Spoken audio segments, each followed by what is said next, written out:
네, 이번 주에도 여러 가지 예정된 일이 많습니다. 저도 정보통신업계 한 20년 넘게 있었습니다만 요즘 들어서만큼 약어를 많이 쓰는 게 부담스러울 때가 없습니다. MVNO, 모바일 버추얼 네트워크 오퍼레이터 이렇게 얘기를 하고 있지만 굳이 이렇게 불러야 될지 알뜰폰 사업자 이렇게 나가도 될 것 같은데 MVNO 관련돼서 모르시는 분들이 아직 많을 듯합니다. 네, MVNO는 그 이통사에서 망을 사서 재판매하는 업자를 얘기를 합니다. 그렇게 함으로써 비용을 줄이겠다고 하는 게 방통위의 입장이었는데요.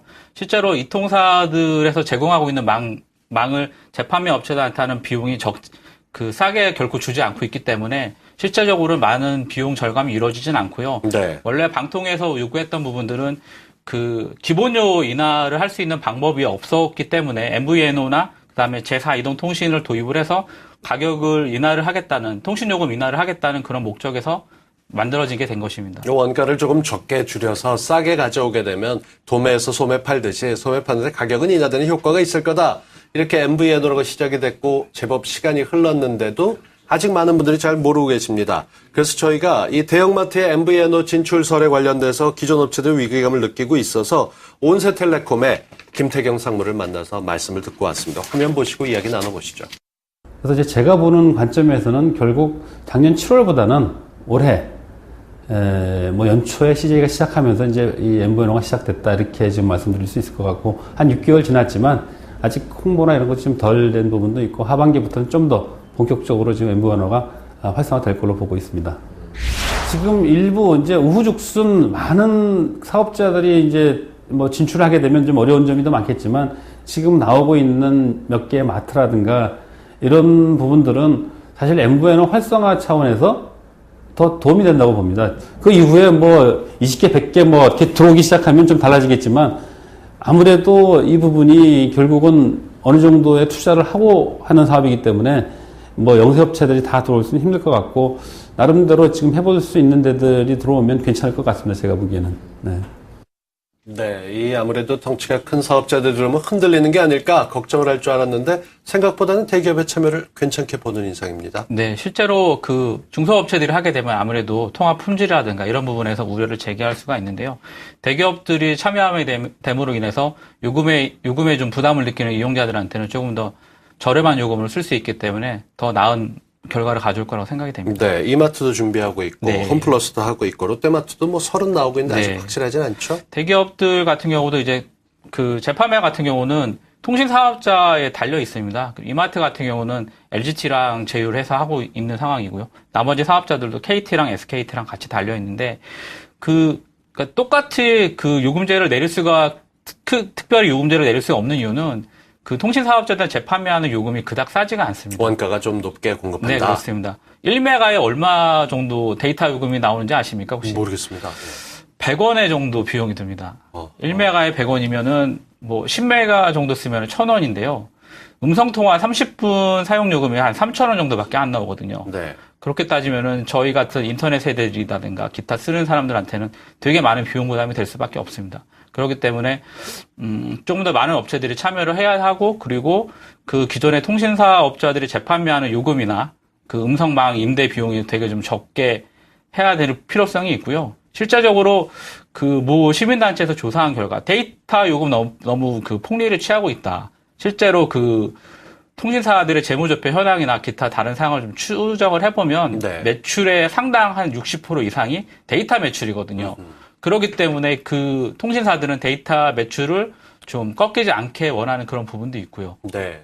알뜰폰에서는 뭐가 됐건 정말 음성과 알차게 쓰면서 선택할 수 있는 다양한 요금제가 나와서 통신 비용 부담을 좀 줄여야 됩니다. 아마 중소기업 하면서 직원들이 수많은 현장을 돌아다니며 휴대폰이 필수인데 개인 요금 부담해 주는 것보다 저렴한 업체로 계약해서 맺는 이런 곳을 저는 여러 번 봤습니다. 근데 이런 몇몇 곳을 빼놓고는 알뜰폰 쓰는 사람들을 찾아보기 힘들거든요. 아직 맞습니다. 성숙이 덜 된 거다 이렇게 볼까요? 초기에 일단 마케팅이 좀 안 된 상황들도 있고요. 통신사들 같은 경우는 막대한 연간 한 5천억에서 1조 5천억 정도까지 각 통신사별로 마케팅 비용을 쓰고 있거든요. 근데 아직까지 통신망 MVNO 사업자들은 가입자 규모가 얼마 되지 않습니다.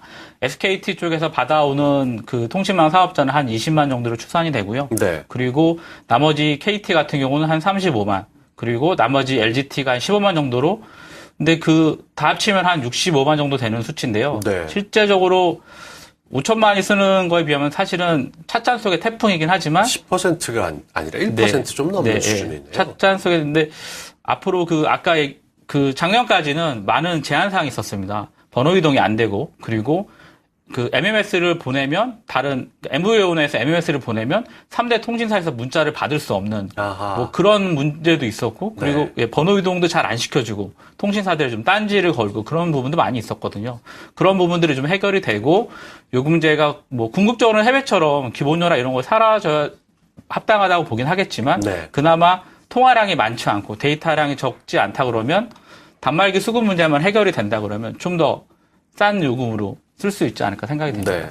그런 점에서 봤을 때 이 현재까지 폰이 많지 않고 종류가 좀 부족했다면 하반기에 바뀔 변화 제도들을 보면은 기대감을 조금 갖게 하는데요. 일단 SK가 8월부터 단순 재판매를 도입한다고 밝혔습니다. 이것도 MVNO에 어떤 바람을 불러올까요? 네. SKT 같은 경우는 기존에 한 사업자의 서비스 과금 체계가 갖춰져 있지 않은 사업자들한테는 선불폰만 판매를 했습니다. 근데 그게 뭐냐면은 자기네 통신망에 접속을 해서 과금 체계에 접속을 하는 부분이 있었는데 그 서비스를 준비가 안 된 곳들은 권한을 주진 않았는데요. 그렇죠. 지금은 상관없이 모든 사업자한테 다 공평하게 제공을 하겠다고 하는 게 그 관건입니다. 네. 그렇게 되게 되면 분명히 간섭이 적어지고 경쟁이 조금씩 일어나면서 숫자가 만약에 10%대 한 500만 정도까지 커진다라고 감안하게 되면 그걸 얻기 위해서 기존의 주자들, 새로 참여하는 사람들 열심히 뛰겠네요. 어떻게 보십니까? 일단은 가장 중요한 건 단말기 문제가 좀 큽니다. 이게 번호 이동을 하더라도 아까 말씀대로 3대 통신사망에 갖고 있는 망들의 독특한 특징이 있지 않습니까? 네. SKT, KT는 3G, 2G는 KT는 단종을 시켰고요. 그리고 LTE도 있는데 LG 같은 경우는 지금 2G만 또 진행이 되고 있거든요. 결국에는 스마트폰을 쓰고 싶음에도 불구하고 개인적으로 이제 아이폰이나 이런 분들은 전혀 사용을 할 수가 없고요. 단말기에 따라서 통신사마다 또 갈리기 때문에 그런 부분들이 좀 해결이 좀 빨리 돼야 될 것 같습니다. 네.